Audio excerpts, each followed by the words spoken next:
হিঙ্গলগঞ্জের স্যান্ডেলবিল গ্রামীণ হসপিটালে পরপর 2 থেকে 3 জনের সাপের কামড়ে ডাক্তারের তৎপরতায় সুস্থ হলেন। হিঙ্গলগঞ্জের গ্রামীণ হসপিটালে পরপর 2 থেকে 3 জন বিষধর সাপের কামড়ে রাতের অন্ধকারে ডক্টর অনিন্দ সাহার তৎপরতায় ওই রোগী সুস্থ হয়ে ওঠেন। মৃত্যুর মুখ থেকে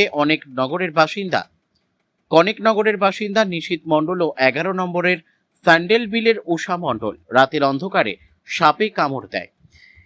তড়িঘড়ি তারা হিঙ্গলগঞ্জের স্যান্ডেলবিল গ্রামীণ হসপিটালে আসে।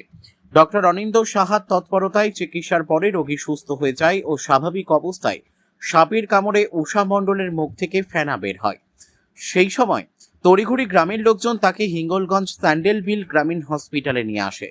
চিকিৎসকের তৎপরতায় সুস্থ হয়ে ওঠেন হিঙ্গলগঞ্জের বিধায়িকা রেখা পাত্র।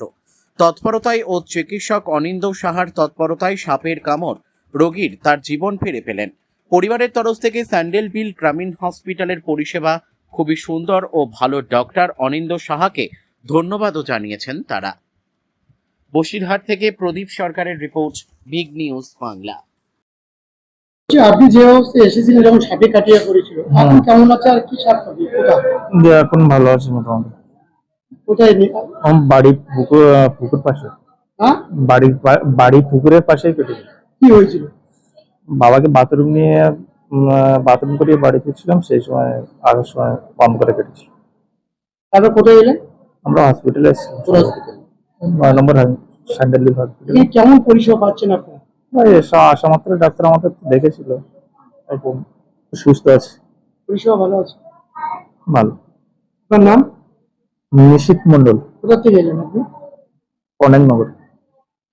এই যে সাপে কাটিয়ে পড়েছিল, কি অবস্থা ছিল আর কি পরিষেবা পেলেন এখানে এসে? খুব সুন্দর পরিষেবা পেয়েছি। ডাক্তারের অনিন্দিত শাহ মাকে খুব সুন্দরভাবে দেখাশোনা করেছে। মায়ের মুখ দিয়ে গেঁজা উঠছিল।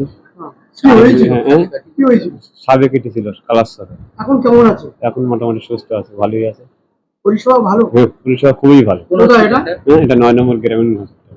আপনার নাম? দীপঙ্কর মন্ডল। কোথা থেকে এলেন? 11 নম্বর স্যান্ডেল।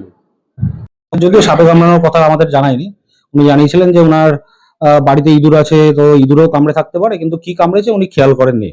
কিন্তু পেশেন্টের উপসর্গ যেহেতু আমাদের দেখে মনে হয়েছে যে না সাপে কামড়াতে পারে। 2-3 রোগী? হ্যাঁ, আমি 2-3টে রোগী দেখেছি, তার মধ্যে 2 জন রোগীর ক্ষেত্রে আমরা সেরকম কোনো উপসর্গ পাইনি, তাই আলাদা করে কোনো চিকিৎসার দরকার পড়েনি। কিন্তু একজন পেশেন্টের ক্ষেত্রে আমরা সেরকম উপসর্গ পেয়েছি, তাই জন্য তার চিকিৎসা করতে হয়েছে।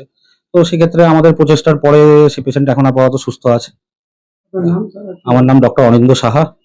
আমি আপাতত স্যান্ডেলবিল 9 নম্বর RH পোস্টেড।